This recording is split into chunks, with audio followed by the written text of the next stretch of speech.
রাতে সবাইকে, তোমরা সবাই কেমন আছো? আশা করছি ভালো আছো। আর আমি খুব ভালো আছি। মনোজ ব্লগের আরও একটা ভিডিওতে তোমাদের অনেক অনেক স্বাগত। আজকে হচ্ছে 22শে ফেব্রুয়ারি, আর আজকে আমাদের একটা বিয়ে বাড়ি ছিল। আমি এখানে রেডি হয়ে গেছি। আমাকে কেমন লাগছে একটু জানিয়ে তো।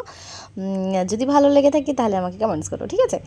আর যাই হোক, তো ওর অফিস থেকে আসার আগে আমি এসে যাওয়ার পরে ও তখন রেডি হচ্ছিলো, আর আমি এই ক্লিপিংটা নিচ্ছিলাম। তো যাই হোক, আমরা সবাই রেডি হয়ে বেরিয়ে পড়েছি। দাদা বৌদিও ওই পাশ থেকে আসছিল, যেহেতু তাদেরও অফিস ছিল। তারা অফিস থেকে এসে দেন চিনিকেও রেডি করিয়ে নিয়ে তারাও আমাদেরকে জয়েন করেছিল।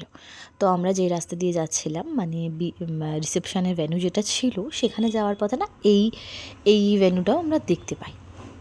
প্রথমে বুঝতে পারছিলাম না, যেহেতু এটা সব রেলওয়ে কোয়ার্টার আর রেলওয়ে যেসব বিভিন্ন অফিসগুলো রয়েছে তার মাঝখানে একটা জায়গায় পড়ছিল। তো প্রথমে বুঝতে পারিনি, তারপরে যখন সামনে থেকে দেখলাম তখন দেখে ভাবলাম, ও মাই গড, এটা কি সুন্দর! এটা এন্ট্রেন্সটা এত যদি সুন্দর হয়, ভেতরে ডেকোরেশন কী হবে দেখো, এটা কি সুন্দর! মানে আমি সামনে থেকে দেখে আমি যেন মন্ত্রমুগ্ধ হয়ে গেছিলাম এটার এন্ট্রেন্স দেখে।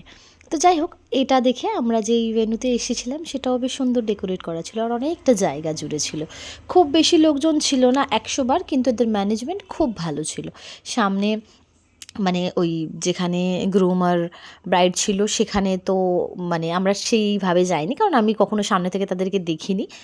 তো ওখান থেকে সামনে থেকে ঘুরে এসে আমরা এখানে সবাই গল্প করছিলাম, আর সবাই মোটামুটি পাড়া প্রতিবেশীরই লোকজনের এনারা যারা আছে এখানে, ওই জন্যই তো ও তাদের সাথে কথা বলছিল। আমি আমার যা আমরা সবাই এখানে ছিলাম। এখানের সব থেকে ভালো যেটা লেগেছে, এখানের খাবারের কোয়ালিটি, এখানের ফুড কোয়ালিটি এত বেস্ট ছিল যেটা বলে বোঝানো যাবে না হয়তো।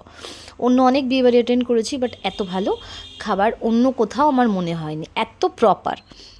তো যাই হোক, আমাদের খাওয়া দাওয়া এখন কমপ্লিট হয়ে গেছে। আমি লাস্ট টাইম একটা ক্লিপিং ফুল 360 ডিগ্রির একটা ক্লিপিং নিচ্ছিলাম, আর এইটার নাম হচ্ছে 7 রিংস।